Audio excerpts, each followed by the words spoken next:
പശ്ചിമേഷ്യയിലേക്ക് 10,000 സൈനികരെ കൂടി അയക്കാനുള്ള അമേരിക്കൻ നീക്കത്തിന് മറുപടിയായിട്ട് കടുത്ത ഭീഷണിയുമായിട്ട് ഇറാൻ രംഗത്തെത്തുകയാണ്. യുദ്ധം ഇറാൻ അവസാനിപ്പിക്കുന്നില്ല. ഇറാന് നീതി ലഭിക്കുന്നതുവരെ ഈ യുദ്ധം തുടരും. ഇറാന്റെ ഔദ്യോഗിക ഇംഗ്ലീഷ് ദിനപത്രമായിട്ടുള്ള ടെഹ്റാൻ ടൈംസ് നഗരത്തിലേക്ക് സ്വാഗതം എന്ന തലക്കെട്ടോടെയാണ് ഈ മുന്നറിയിപ്പ് നൽകിയിരിക്കുന്നത്. ഇറാന്റെ മണ്ണിൽ കാൽ വയ്ക്കുന്ന അമേരിക്കൻ സൈനികർ ശവപ്പെട്ടിയിലെ മടങ്ങൂ എന്ന പത്രം 1-ാം പേജിൽ കുറിച്ചിരിക്കുകയാണ്. ഇത് നൽകുന്നത് വലിയൊരു മുന്നറിയിപ്പാണ്. അമേരിക്കയ്ക്ക് വലിയൊരു ഭീഷണിയാണ് മുഴക്കിയിരിക്കുന്നത്. ഈ ഭീഷണിയിൽ അമേരിക്ക വിരണ്ടിരിക്കാം. കാരണം ഈ അമേരിക്കയെ സംബന്ധിച്ചിടത്തോളം നിലവിലെ അമേരിക്കയുടെ അല്ലെങ്കിൽ ട്രംപിന്റെ അവസ്ഥ എന്ന് പറയുന്നത് ഈ യുദ്ധത്തിൽ നിന്ന് എങ്ങനെയെങ്കിലും പിന്മാറുക എന്നതാണ്. അതിനു വേണ്ടിയിട്ട് പല കാര്യങ്ങളാണ് ട്രംപ് നടത്തുന്നത്. അതിൻ്റെ ഒരു ഭാഗമായിട്ട് തന്നെയാണ് കഴിഞ്ഞ ദിവസങ്ങളിൽ ബെഞ്ചമിൻ നെതന്യാഹു ആയിട്ടുള്ള നിലപാടൊക്കെ ഒരു ചെറിയ മാറ്റങ്ങളൊക്കെ വന്നത്. കാരണം അമേരിക്ക പറയുന്നതിനോട് ഈ ബെഞ്ചമിൻ നെതന്യാഹു ഇസ്രായേൽ പ്രധാനമന്ത്രി അതിനെ യോജിക്കുന്നൊന്നുമില്ല. ആ ഒരു കൂട്ടുകെട്ടിൽ ഒരു ചെറിയ വിള്ളലൊക്കെ വീണിരിക്കുന്ന ഒരു സാഹചര്യമാണ്. കാരണം 5 ദിവസത്തെ അവധി ചോദിച്ച് അന്ന് ഇസ്രായേലിന്റെ ഭാഗത്ത് നിന്നൊരു ആക്രമണം നടക്കുന്നു. കഴിഞ്ഞ ദിവസം വന്നിട്ട് 10 ദിവസത്തേന് ഈ പറയുന്ന യുദ്ധം നിർത്തിവെക്കാം എന്നും പറഞ്ഞിട്ട് ഒരു അവധി ചോദിക്കുകയാണ് ട്രംപ്. അവിടെയും ഇസ്രായേലിന്റെ ഭാഗത്തു നിന്ന് ഈ പറയുന്ന ഇറാനിലേക്ക് ആക്രമണം നടക്കുന്നു. അങ്ങനെ ഈ അമേരിക്ക പറയുന്ന ചില കാര്യങ്ങൾക്ക് വിപരീതമായിട്ടാണ് ബെഞ്ചമിൻ നെതന്യാഹു അല്ലെങ്കിൽ ഇസ്രായേൽ ചെയ്യുന്നത്. അപ്പോൾ ആ ഒരു പ്രശ്നം അവിടെ നിലനിൽക്കുന്നുണ്ട്. എന്തായാലും ഇനി നോക്കിക്കേ, ഈ ഇറാന്റെ ഭാഗത്തു നിന്നുണ്ടാകുന്ന വലിയ ഭീഷണികളാണ് ഇപ്പോൾ ലോകം ചർച്ച ചെയ്യുന്നത്. ഇനി അതായത് അമേരിക്കയിലെ ഏതെങ്കിലും സൈനികർ ഇറാനിൽ കാലുകുത്തിയാൽ അവർ ശവപ്പെട്ടിയിലെ മടങ്ങും എന്നുള്ള വലിയൊരു ഭീഷണി അല്ലെങ്കിൽ വെല്ലുവിളിയൊക്കെയാണ് മുഴക്കിയിരിക്കുന്നത്. മേഖലയിൽ അമേരിക്കൻ സൈനിക സാന്നിധ്യം വർദ്ധിപ്പിക്കുന്നത് ഇറാൻ ഒരു കരസേന നീക്കത്തിനുള്ള തയ്യാറെടുപ്പാണെന്ന അഭ്യൂഹം ശക്തമായിട്ടുണ്ട്. അമേരിക്കൻ സൈന്യം ഇറാനിൽ പ്രവേശിച്ചാൽ ചെങ്കടൽ കപ്പലുകൾക്ക് നേരെ വീണ്ടും ആക്രമണം തുടങ്ങുമെന്ന് ഇറാൻ അനുകൂലികളായിട്ടുള്ള ഹൂത്തി വിമതർ മുന്നറിയിപ്പ് നൽകിയിരിക്കുകയാണ്.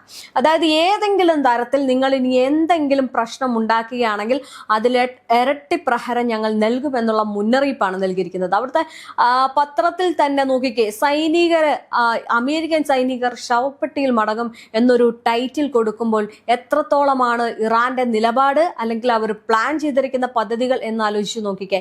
ഈ കരയുദ്ധം എന്നൊക്കെ പറഞ്ഞിട്ട് അങ്ങോട്ട് പോയി ഒരു രീതിയിലുള്ള യുദ്ധം നടത്താനും അമേരിക്കയ്ക്ക് സാധിക്കില്ല. അങ്ങനെ സാധിക്കുമായിരുന്നെങ്കിൽ ആദ്യമേ തന്നെ എബ്രഹാം ലിങ്കന് ഒരു പണി കിട്ടിയപ്പോൾ അവിടെ തന്നെ നിന്നുകൊണ്ട് അവിടെ ഈ കടലാക്രമണമൊക്കെ നടത്തി എന്തെങ്കിലുമൊക്കെ ചെയ്തേനെ. പക്ഷെ അവിടെ നടന്നില്ല.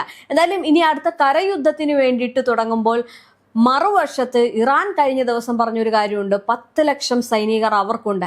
ഇവിടെ ഈ പറയുന്ന കരയുദ്ധത്തിന് അമേരിക്ക തുടങ്ങുമ്പോൾ അമേരിക്കയ്ക്ക് അധികം സൈനികരില്ല. അത് മറ്റൊരു കാര്യമാണ്. എന്തുകൊണ്ടെന്നാൽ അമേരിക്കയെ സംബന്ധിച്ചിടത്തോളം അമേരിക്കയുടെ വ്യോമ പ്രതിരോധ സംവിധാനങ്ങൾ കുറയുന്നതും അമേരിക്കൻ സൈനികർ കുറയുന്നതും ഈ ട്രംപിന്റെ ഇത്തരം കാര്യങ്ങൾ കാരണമാണ്. യാതൊരുവിധ പ്രശ്നങ്ങളുമില്ലാതെ മുന്നോട്ട് ചർച്ചയായിട്ട് പോകാനിരുന്ന ഒരു സംഭവത്തെ ആക്രമണത്തിലേക്ക് മാറ്റി ഇന്ന് കുറെ പേര് കൊല്ലപ്പെടാനുള്ള ഒരു ഇടയാക്കി കൊടുത്തത് ഈ ട്രംപാണ്. അപ്പൊ ഈ ട്രംപിനെ വിശ്വസിച്ച് എങ്ങനെയാണ് ഇവർ തന്നെ ഈ യുദ്ധത്തിലേക്ക് ഇറങ്ങുന്നത്? അതുകൊണ്ട് തന്നെ അവർക്ക് സൈനികർ വളരെ കുറവാണ്. എന്തായാലും ഈ ഒരു വെല്ലുവിളി നടത്തുമ്പോൾ തന്നെ മറുവശത്ത് 10 ലക്ഷം പേരുമായിട്ട് ഇറാനും നിൽക്കുന്നുണ്ട്. ഹിസ്ബുള്ള അല്ലെങ്കിൽ ഹിസ്ബുള്ളയുടെ ഭാഗത്ത് നിന്ന് ഇസ്രായേലിലേക്കും കനത്ത വ്യോമാക്രമണം നടക്കുന്നുണ്ട്. എന്തായാലും സമാധാന ചർച്ചകൾ നന്നായി നടക്കുന്നുണ്ടെന്നാണ് അമേരിക്കൻ പ്രസിഡന്റ് ഡൊണാൾഡ് ട്രംപ് പറയുന്നത്. ഈ കാര്യങ്ങൾ പറയുമ്പോഴും നേരിട്ടുള്ള ചർച്ചകൾക്ക് ഇറാൻ വിമുഖത കാണിക്കുന്നത് വലിയ രീതിയിലുള്ള പ്രതിസന്ധി വർദ്ധിപ്പിക്കുന്നുണ്ട്. മാത്രമല്ല അമേരിക്കയ്ക്ക് യാതൊരുവിധ സത്യത്തിൽ സമാധാനവുമില്ല. അമേരിക്ക മുന്നോട്ട് വെച്ച 15 സമാധാന നിർദ്ദേശങ്ങൾ ഇറാൻ ഇതുവരെ ഔദ്യോഗികമായിട്ട് ആ ഒരു കാര്യം നിലപാട് വ്യക്തമാക്കിയിട്ടില്ല. അതുകൊണ്ട് തന്നെ വലിയ സമാധാനം ഉണ്ടെന്നൊന്നും പറയാൻ സാധിക്കത്തില്ല.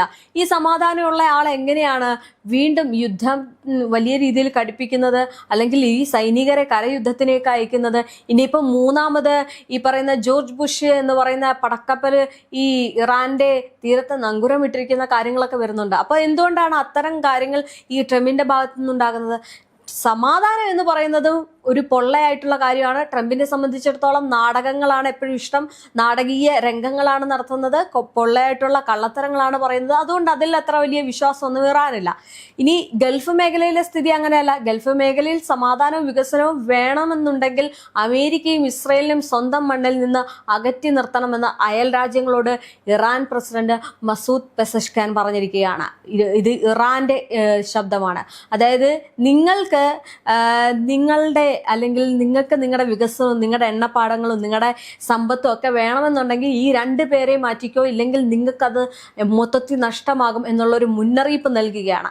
ഇതിലൂടെ വലിയ പ്രതിസന്ധിയിലാക്കുന്നത് ഈ പറയുന്ന ഇരു രാജ്യങ്ങളും തന്നെയാണ്. എന്തായാലും ഗൾഫ് രാജ്യങ്ങളിലെ അമേരിക്കൻ സൈനിക താവളങ്ങൾ ഉപയോഗിച്ച് ഇറാനെതിരെ ആക്രമണം നടത്തുന്നതിനെതിരെ അദ്ദേഹം കടുത്ത ഭാഷയിൽ അന്ത്യശാസനം നൽകിയിട്ടുണ്ട്. അമേരിക്ക തങ്ങളുടെ മണ്ണിൽ നിന്ന് യുദ്ധം നിയന്ത്രിക്കാൻ അനുവദിക്കരുത്, ശത്രുക്കളെ സഹായിക്കുന്ന നിലപാട് തുടർന്നാൽ അത് മേഖലയുടെ സുരക്ഷയെ ബാധിക്കുമെന്നുള്ളൊരു മുന്നറിയിപ്പും കൂടിയാണ് നൽകുന്നത്. ഇറാൻ ഒരിക്കലും ആദ്യം ആക്രമിക്കില്ല, എന്നാൽ രാജ്യത്തിന്റെ സാമ്പത്തിക അടിസ്ഥാന സൗകര്യങ്ങൾ ലക്ഷ്യം വെച്ചാൽ ശക്തമായിട്ടുള്ള പ്രതികരണം ഉണ്ടാകും. ഇവിടെ ഒരു കാര്യം ശ്രദ്ധിക്കണം, ഇറാൻ ഒരിക്കലും ആദ്യം ആക്രമിക്കില്ല എന്നുള്ള കാര്യം പറഞ്ഞിട്ടുണ്ട്. അവരിപ്പോഴും യുദ്ധം നടക്കുമ്പോൾ പറയുന്ന ഒരു കാര്യമാണ്, ആദ്യം ഞങ്ങൾ ആക്രമിക്കില്ല. അന്ന് ഈ മൂന്നാം ഘട്ട ചർച്ച നടന്ന സമയത്തും എന്താണ് ഇറാൻ പറഞ്ഞത്? ഞങ്ങൾ ആദ്യമേ ആക്രമിക്കില്ല. അവർ വളരെ നയപരമായിട്ട് ചർച്ചകൾ അവസാനിപ്പിച്ച് നാലാം ഘട്ട ചർച്ചയിലേക്ക് കടക്കാനിരിക്കുന്നതിനിടയിൽ ഈ കുബുദ്ധി കാണിച്ചുകൊണ്ട് ഒരു അനുമതി കൊടുത്ത് ഇസ്രയേൽ അങ്ങോട്ടേക്ക് ഒരു ആക്രമണം നടത്തുകയാണ്. അപ്പോൾ പിന്നെ അവർ വെറുതെ ഇരിക്കില്ല. അതാണ് ഇപ്പോഴും ഇറാൻ പറഞ്ഞിരിക്കുന്ന നിലപാട്. ഇവിടെ വളരെ ക്ലിയർ ആണ് ഇറാന്റെ നിലപാട് എന്ന് പറയുന്നത്. ഇന്ന് ലോകം ചർച്ച ചെയ്യുന്ന ഒരു പ്രശ്നമുണ്ട്, ഇറാൻ അല്ലേ ഈ ഒരു പ്രശ്നത്തിന് കാരണം, ഇറാൻ കാരണമാണല്ലോ എണ്ണ കിട്ടാത്തത്, ഗ്യാസ് കിട്ടാത്തത്. നിങ്ങൾ ഇവിടെ ശ്രദ്ധിക്കേണ്ട ഒരു കാര്യമുണ്ട്, ഇറാൻ കാരണമല്ല, അമേരിക്ക കാരണമാണ് ഈ പ്രശ്നം ഉണ്ടാകുന്നത്. കാരണം ഒരു പ്രശ്നവുമില്ലാതെ നേരെ പോയിരുന്ന ഒരാളെ പിടിച്ച് അടിച്ചിട്ട് പ്രശ്നമുണ്ടാക്കിയ അവരെ പിന്നെ തിരിച്ചടിക്കാതെ എന്ത് ചെയ്യും? അല്ലെ, നിങ്ങളെ ഒരാൾ അടിച്ചു കഴിഞ്ഞാൽ നിങ്ങൾ തിരിച്ചടിക്കില്ലേ? അത്രയും തന്നെ. അതായത് അടിക്ക് തിരിച്ചടി എന്നൊരു നിലപാട് തന്നെയാണ് ഇറാൻ നടത്തിയിരിക്കുന്നത്. അത് ഈ ഒരു ചെറിയൊരു രീതിയിൽ പറഞ്ഞതേ ഉള്ളൂ. അടിക്ക് തിരിച്ചടി എന്ന് പറഞ്ഞത് ആ അടിയുടെ ആഘാതം എന്ന് പറയുന്നതാണ് ആ സ്കൂളുകളിലെ അത്രയും കുഞ്ഞുങ്ങൾ കൊല്ലപ്പെട്ടത്.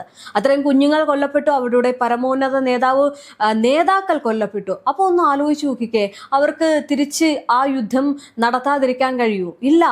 അവരെ സംബന്ധിച്ചിടത്തോളം അവരുടെ ജീവൻ നിലനിർത്തിയിട്ടും അല്ലെങ്കിൽ അവരുടെ ജീവൻ പോയാലും ശരി തന്നെ ആ മണ്ണിന് രക്തസാക്ഷിയാവും എന്ന് പറഞ്ഞുകൊണ്ട് തന്നെ അവർ യുദ്ധം നടത്തും.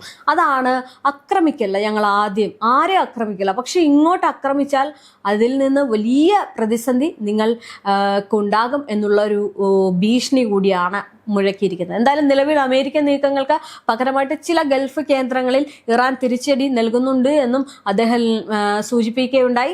ഈ പശ്ചിമേഷ്യൻ സംഘർഷം ലഘൂകരിക്കാൻ പാകിസ്ഥാൻ നടത്തുന്ന നയതന്ത്ര നീക്കങ്ങളെ ഇറാൻ പ്രശംസിക്കുകയും ചെയ്തു. പാകിസ്ഥാൻ വിദേശകാര്യമന്ത്രി ഇഷാഖ് ദാറിന്റെ നേതൃത്വത്തിൽ സൗദി, ഈജിപ്ത്, തുർക്കി എന്നീ രാജ്യങ്ങൾ പങ്കെടുക്കുന്ന ചർച്ചകൾ നിർണായകമാണെന്നാണ് അദ്ദേഹം വിലയിരുത്തുന്നത്. അമേരിക്കയുമായുള്ള ചർച്ചകൾക്ക് പരസ്പര വിശ്വാസം അനിവാര്യമാണെന്നതും സുരക്ഷയാണ് ലക്ഷ്യമെങ്കിൽ വിദേശ ശക്തികളെ മേഖലയിൽ നിന്ന് പുറത്താക്കണമെന്നും പാകിസ്ഥാൻ പ്രധാനമന്ത്രി ഷെഹ്ബാസ് ഷെരീഫുമായുള്ള കൂടിക്കാഴ്ചയിൽ പെസഷ്കാൻ ആവർത്തിച്ച് പറഞ്ഞു. ഇനി അടുത്തത് വലിയൊരു തെറ്റാണ് ഇപ്പോൾ ഗൾഫ് മേഖലകളിലെ ഭരണകൂടം ചെയ്തിരിക്കുന്നത്.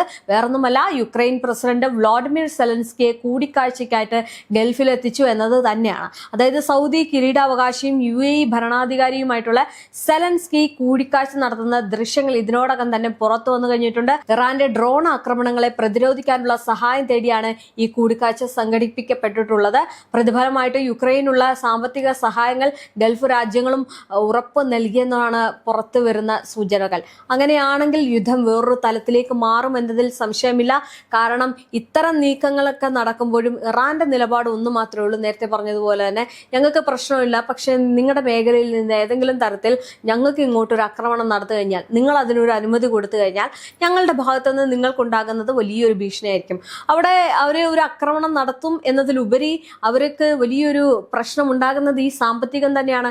ഇപ്പം ഗൾഫ് മേഖലയിൽ അല്ലെങ്കിൽ കുവൈത്തിൽ നിന്ന് ആക്രമണം, ഈ അമേരിക്കയുടെ എയർബേസ് വഴി ഇറാനിലേക്ക് ആക്രമണം നടക്കുന്നു. പക്ഷെ തിരിച്ച് ഈ ആക്രമണം അവിടെ കുവൈത്തിൽ തന്നെയാണെങ്കിലും ഈ പറയുന്ന ഇറാൻ കുവൈത്തിലെ ജനങ്ങളെ അല്ല, അമേരിക്കയുടെ എയർബേസുകളെ അല്ലെങ്കിൽ അമേരിക്കയുടെ സംവിധാനങ്ങളെയൊക്കെ തകർക്കാനേ നോക്കൂ.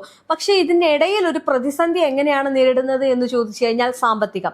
ഗൾഫ് മേഖലയിൽ ഇപ്പോൾ ഏറ്റവും കൂടുതൽ പ്രതിസന്ധി പ്രതിസന്ധിയിലാക്കിയിരിക്കുന്ന ഒരു സംഭവം തന്നെയാണ് സാമ്പത്തികം.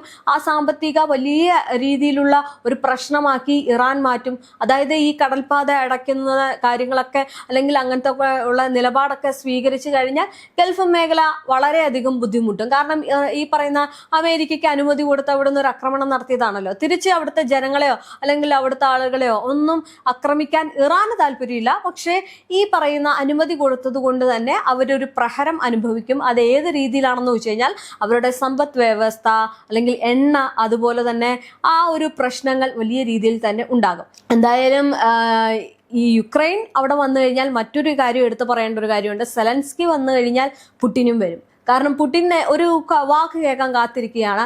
ഈ പറയുന്ന ഇറാൻ ആരെയും കാല് പിടിച്ച് സഹായിക്കണം എന്ന് പറഞ്ഞ് പോയിട്ടേ ഒന്നുമില്ല. അതുകൊണ്ട് തന്നെ പുടിനൊക്കെ ഇപ്പൊ തന്നെ ഹിസ്ബുള്ളയും ഹൂത്തികളും ഉണ്ട്.